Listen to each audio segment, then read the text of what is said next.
Man had just gotten back from a business trip. His wife came to pick him up. They were laughing and chatting as they walked to the underground parking garage. But then they saw the car had a flat tire. Just as they turned around, a mugger appeared. Clearly the flat tire was his doing. The wife was ready to just give him money and avoid trouble. But her husband Nick stopped her. Nick used to be a special agent. He wasn't about to let some punk push them around. But the moment he turned his head, another thug smashed him in the back of the head. Then the mugger stabbed Nick's wife without hesitation. After beating Nick to a pulp, they finally left. Nick watched his wife lying in a pool of blood, completely shattered. Not long after, Nick went to the police station to identify the attacker. As soon as the suspect came out, Nick recognized him. He clearly remembered the black tattoo on the guy's face. He was sure this was the man who killed his wife. The police told Nick he could go home for now, which confused him. Then he saw two officers release the thug right in front of him. As he walked out, the guy even gave Nick a smug look. Nick was stunned. Didn't I just ID him? One officer hinted that there were things he couldn't say. Nick knew all too well how corrupt the city had become. Being sad or angry wouldn't help, so he made up his mind to take justice into his own hands. He went to see his old partner. William already had a detailed list of the gang members, but William wasn't sure if he was ready to come out of retirement. So Nick went to a bar alone and sat down. Every now and then he glanced at the man next to him. The man's girlfriend questioned if he'd gotten into trouble again, but the guy just laughed and pulled out a wallet to give her. It was his wife's wallet. Then the guy grabbed a cue ball from the pool table, placed it on the bar counter, aimed it at Nick's glass, and suddenly took off running.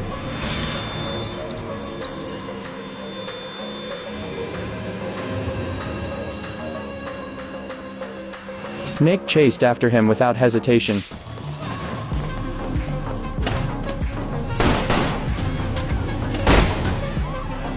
They ran out of the bar into a pitch-black open field. Out of nowhere, the guy popped up behind Nick. Nick spun around and knocked the gun from his hand, demanding to know why he killed an innocent woman. The guy was cocky and arrogant, talking trash while trying to reach for the gun on the ground. But just then William showed up. The two of them worked together like old times to take him down. What they didn't know was that someone was filming everything from the shadows.